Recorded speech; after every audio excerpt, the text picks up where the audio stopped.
जालना जिल्ह्यात गेल्या 3 दिवसांमुळे झालेल्या पावसामुळे अनेक प्रकल्पांमधल्या पाणीसाठ्यामध्ये मोठ्या प्रमाणात वाढ झाली आहे। जालना शहराला पाणीपुरवठा करणाऱ्या घाणेवाडी जलाशयात वाढ झालेल्या पाण्याचा आपण आढावा घेणार आहोत। आपले प्रतिनिधी नितेश महाजन यांनी याचा आढावा घेतलाय।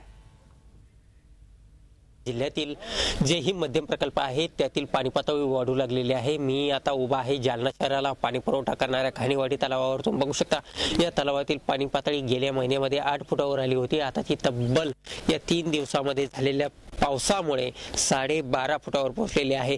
खास करून जालना शहराला याच तलावामधून पाणी पुरवठा केला जातो, त्यामुळे हे धरण किंवा हा प्रकल्प भरणं आणि यातील पाणी पातळी वाढणं जालना शहरामध्ये मोठा चर्चेचा विषय असतो। कारण याच प्रकल्पामधून जालना शहराला मोठ्या प्रमाणात पाणी पुरवठा केला जातो।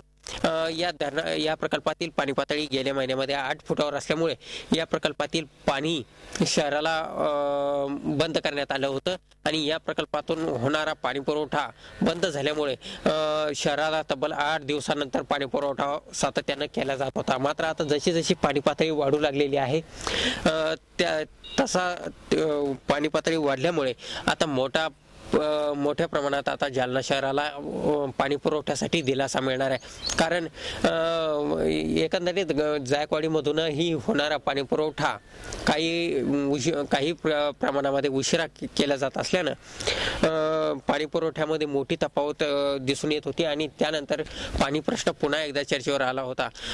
या 3 दिवसांमध्ये झालेल्या पावसामुळे आतापर्यंत जिल्ह्यात 35.58 मिलीमीटर पाऊस झालेला आहे आणि एकूण सरासरीच्या निम्मा पाऊसही अजून जिल्हाभरात झालेला नाही। मात्र 3 दिवसात झालेल्या पाणी पावसामुळे जिल्ह्यातील अनेक प्रकल्पातील पाणी पातळी वाढू लागलेली आहे। जसे पाणी पातळी वाढू लागलेली आहे तसा शेतीच्या पाण्याचा प्रश्न आणि पिण्याचा पाण्याचा प्रश्न काही अंशी सुटण्याच्या मार्गावर आहे। मात्र अजूनही मोठ्या पावसाची अपेक्षा जिल्ह्यातील नागरिकांना आहे, शेतकऱ्यांना आहे, कारण त्यावरच खरीप हंगामाचं आणि येणाऱ्या उन्हाळ्यामध्ये पाण्याचा प्रश्न सुटू शकणार आहे।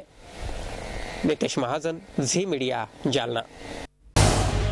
झी 24 तास रहा एक पाऊल पुढे।